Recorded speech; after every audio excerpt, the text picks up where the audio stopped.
مرحبا. السلام عليكم ورحمة الله وبركاته. رسالتي اليوم موجهة لولي العهد المملكة العربية السعودية الشقيقة سمو الأمير حبيب القلب محمد بن سلمان، الله يطول بعمرك. سمو الأمير، أنا أخوك الكبير أبو عبد الله، أو المعروف بالسعودية كنت جابي القحطاني من عبيدة.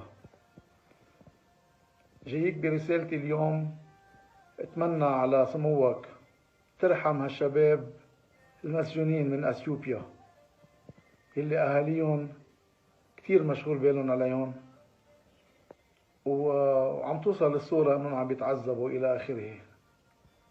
ونحن بنعرف بلبنان حكمتك وإدراكك العظيم، إدراكك الغير متناهي، إدراكك الكبير أمور الشباب.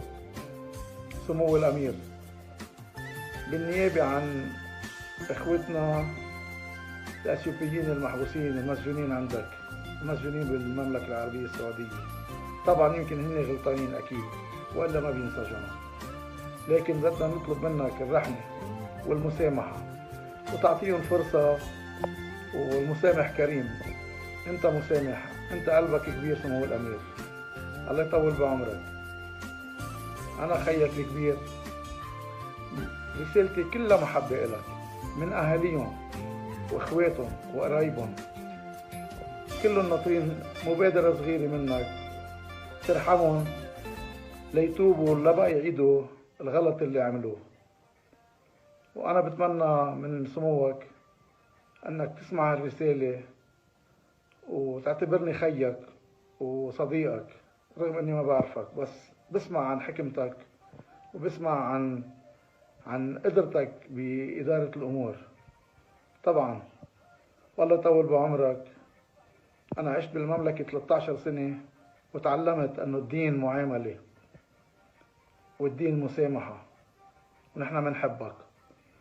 أنا بتشكرك من كل قلبي، وبتمنى أنه إن شاء الله قريبا يصير في بادرة خير وتطلقوا سراح أخوتنا الأثيوبيين من السجون بالرياض أو بالمملكة العربية السعودية كلها. ولك ألف شكر.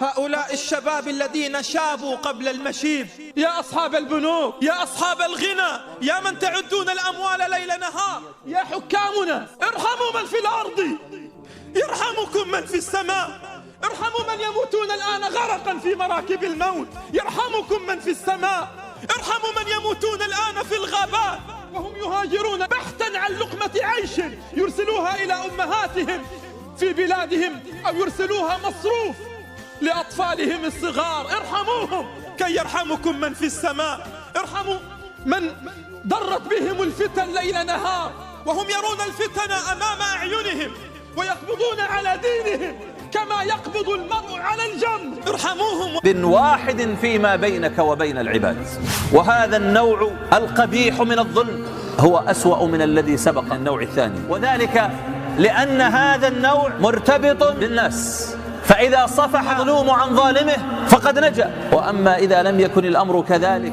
فكيف سينجو بين يدي الله تبارك وتعالى؟ ولذلك يقول النبي صلى الله عليه وسلم: من كانت له عند أخيه مظلمة فليتحلله منها اليوم قبل أن لا يكون ثمة دينار ولا درهم، وإنما هي الحسنات والسيئات. وهذا الظلم عباد الله يجعل الإنسان على خوف ووجل أن يكون قد وقع في ظلم أحد من البشر، ومن ذا الذي يضمن لنفسه أن يحله ذلك المظلوم إذا جاء يطلب ذلك منه؟ وإذا جاء بين يدي الله تبارك وتعالى يوم القيامة فليس هناك مجال لاسترداد الحق الذي كان له في الدنيا إلا بأن يأخذ من حسنات ذلك الظالم. يا محمد، أجعل لك بطحاء مكة ذهبا وفضة؟ قال لا، بل أجوع يوما وأشبع يوما، فإذا جعت صبرت وإذا شبعت شكرت.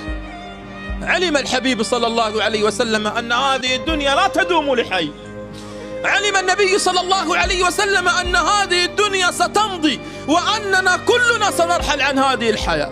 لماذا أنت تقاطع هذا وتدابر هذا وتخاصم هذا على الدنيا؟ هذه الدنيا التي لا تسوى شيء. أنت في دنيا تجدد كل يوم غدرها، والناس منها في عنيف صراع يتنازعون على راخص متاعها، وغدا يفض الموت كل نزاع.